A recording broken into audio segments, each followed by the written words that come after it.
വരൾച്ചയുടെ കാഠിന്യത്താൽ കിണറുകൾ വറ്റി കുടിവെള്ളം കിട്ടാക്കനിയാകുന്നു. കൃത്യസമയത്ത് കനാൽ ജലം എത്താത്തതിനാൽ കൃഷിയും ഭീഷണിയിലാണ്.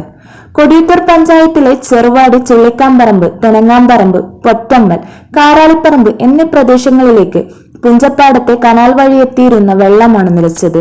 നിരവധി കിണറുകൾ കനാൽ ജലത്തെ ആശ്രയിച്ചാണ് നിൽക്കുന്നത്. കിണറുകളിൽ വെള്ളം വറ്റാറാകുന്ന സമയത്ത് കനാൽ ജലം ഈ പ്രദേശങ്ങളിലേക്ക് എത്തും. അതോടെ ജലം നിറഞ്ഞു തുടങ്ങും. പാടശേഖരങ്ങളിൽ ഇടവിളയായ പച്ചക്കറി കൃഷി ആരംഭിക്കുന്നതും ഇതേ കാലത്താണ്. കനാൽ ജലം എത്തി തോടും കുളങ്ങളുമെല്ലാം സമൃദ്ധമാകുന്നതിനാൽ പച്ചക്കറി കൃഷി നനയ്ക്കാൻ വെള്ളം കിട്ടുമായിരുന്നു.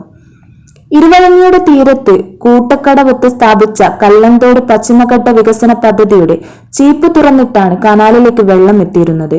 എന്നാൽ പുഞ്ചപ്പാടത്ത് നെൽകൃഷിയുടെ കൊയ്ത്ത് തീരാൻ വേണ്ടി താൽക്കാലികമായി അടച്ചിട്ടിരുന്ന ചീപ്പ് കൊയ്ത്ത് കഴിഞ്ഞിട്ടും തുറക്കാത്തതിനാൽ നാട്ടുകാരുടെ നിരന്തര സമ്മർദ്ദത്തിനൊടുവിൽ അവസാനം തുറക്കുകയായിരുന്നു. എന്നാൽ ചീപ്പ് തുറന്നിട്ടും പുഴയിൽ ആവശ്യത്തിന് വെള്ളമില്ലാത്തത് മൂലം കനാലിലേക്ക് കയറാതെ അവസ്ഥയാണ്.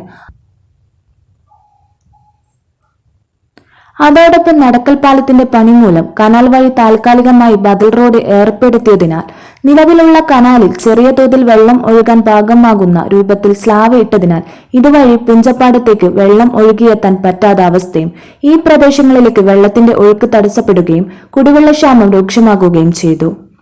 കടുത്ത വേനൽ തുടരുന്നതിനാലും വരൾച്ച ഒന്നും കൂടി കൂടുന്നതിനാലും ജനങ്ങൾക്ക് ശാശ്വത പരിഹാരം എന്ന നിലയിൽ വെള്ളം കൂടുതൽ കടന്നു വരാവുന്ന രൂപത്തിൽ ബദൽ റോഡിൽ വേണ്ട മാർഗം ചെയ്യണമെന്നും ഇരുവഴിഞ്ഞിയിൽ നിന്ന് പമ്പ് ചെയ്ത് വെള്ളം കനാലിലേക്ക് അടിക്കണമെന്നും നാട്ടുകാർ പറഞ്ഞു.